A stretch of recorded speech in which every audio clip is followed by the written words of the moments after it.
and my home goes wherever I decide to live on any given day. Put the lime in the coconut. You know, when you're going to go Mexican, you want to do the lime thing.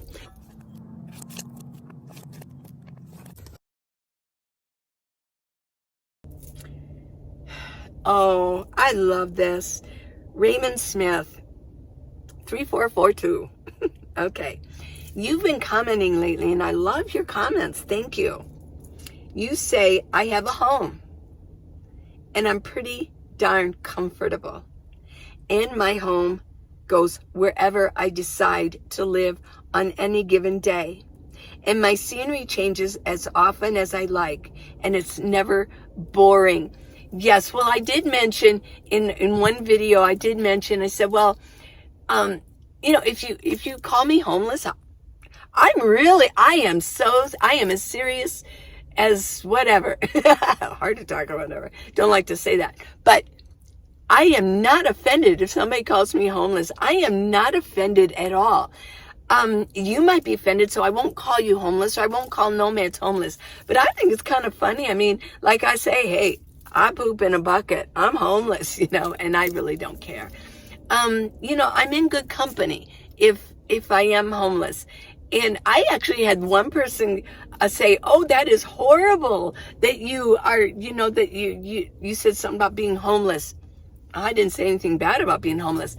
They don't understand. I've had a couple friends in the past who ended up homeless. One I worked with, and he had gotten in an accident. Somebody hit him on the way home on his bicycle.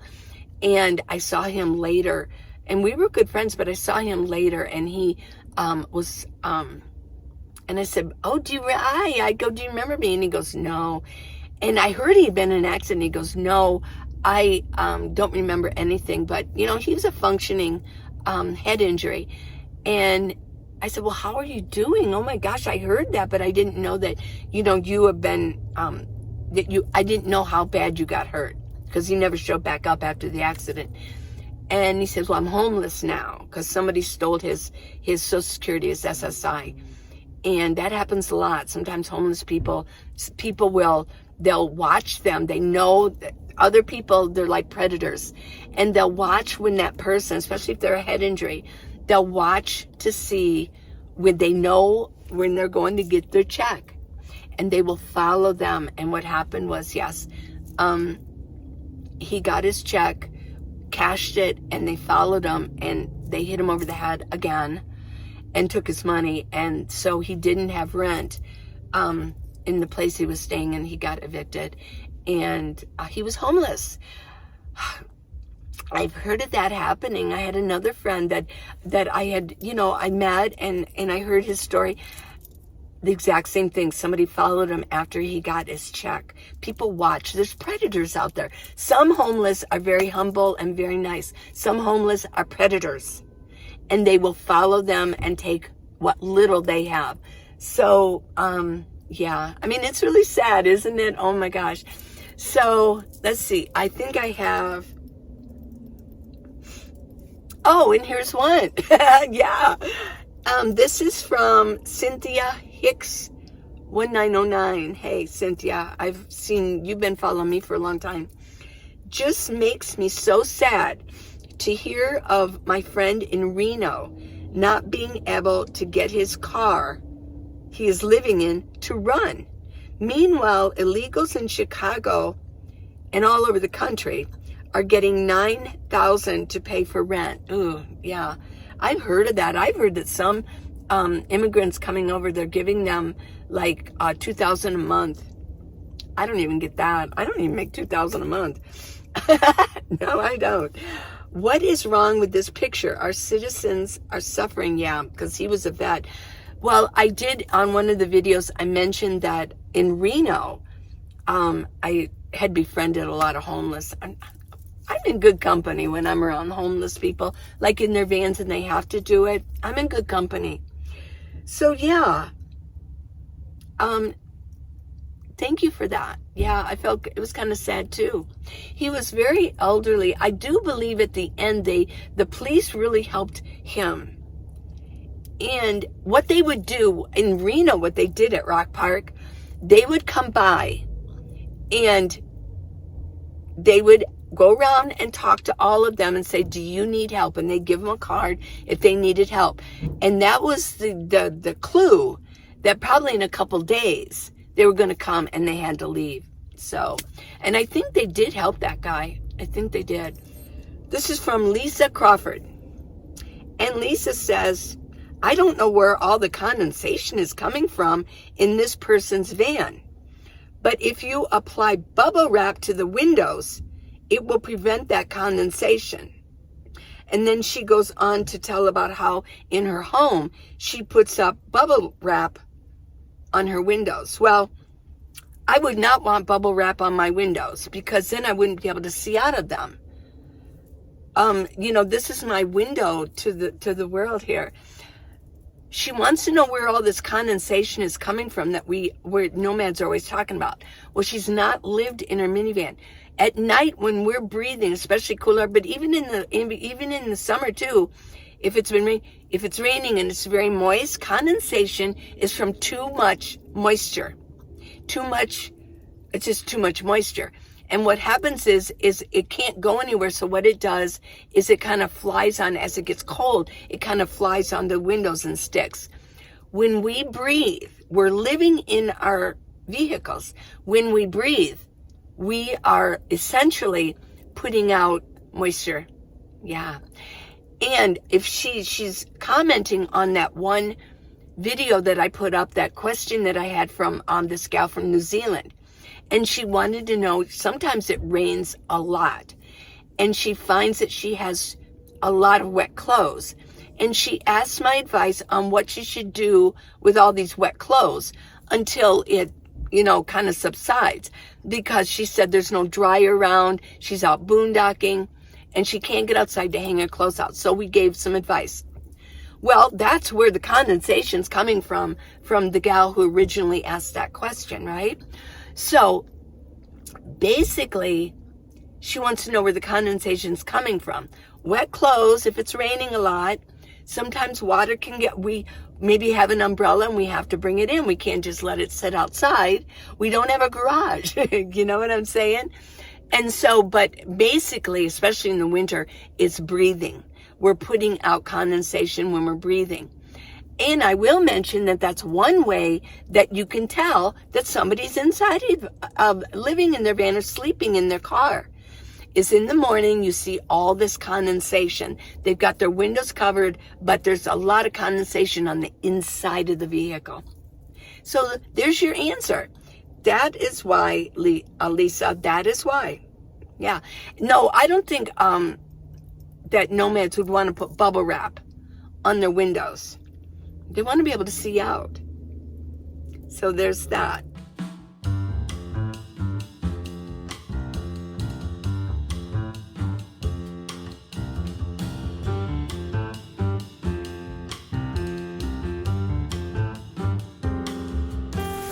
Just got back from Walmart. Didn't get a lot, but I'll show you what I got, okay? New head of lettuce. Yes. Some of it looked like it was starting to get a little brown. I found a good one. $1.77. Some Fiesta blend. Shredded cheese.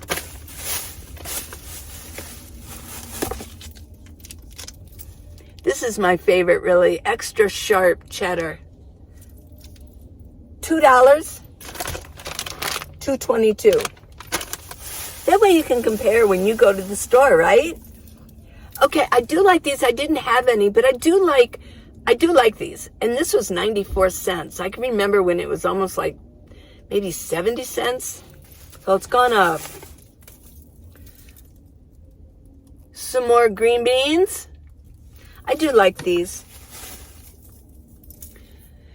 Diced potatoes. You know what I can do with these? I can make like a quick potato salad with my relish and onion and my dressing. Yeah. Mustard, a little bit of vinegar. I got two, let's see what, these, I remember these used to be like 50 cents. They're like 64 now. And then, of course, I got some of the chicken chunk, $1.24. Got two of them. I got traditional refried beans. This was $1. And it's just great value brand. Got me a lime. Put the lime in the coconut. You know, when you're going to go Mexican, you want to do the lime thing. 25 cents each. And I just got one. I don't want a whole bunch of these. Whoops. I just got a Roma tomato. Isn't that beautiful? Roma tomato. And by weight, this ended up being 23 cents. So 25 cents. That's it. Okay, let's make lunch. I'm going to make you lunch. And I want to show you how to really good wrap a tortilla. Okay? Let's go.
cookers. They just walked out the door. Okay.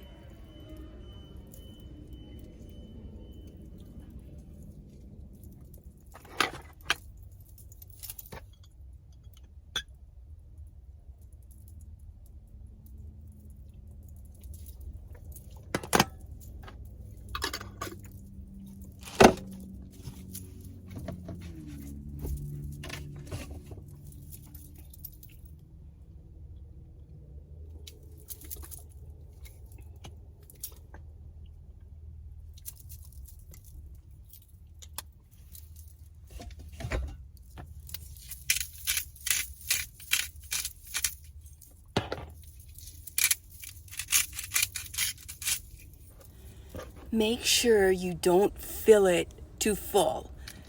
Wrap it over the sides.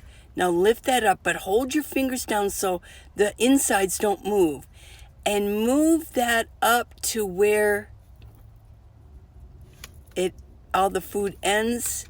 Tuck it in and press. Just kind of press it down a little bit. I mean, yeah, don't squeeze it out, but press it down. Then you can put it on your plate.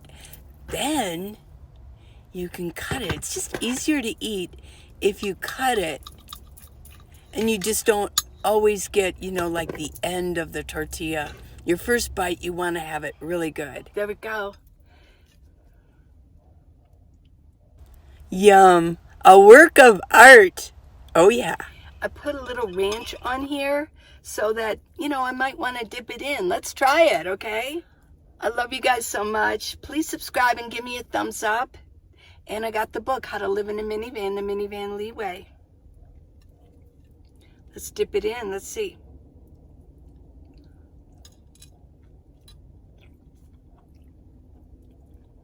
Mmm.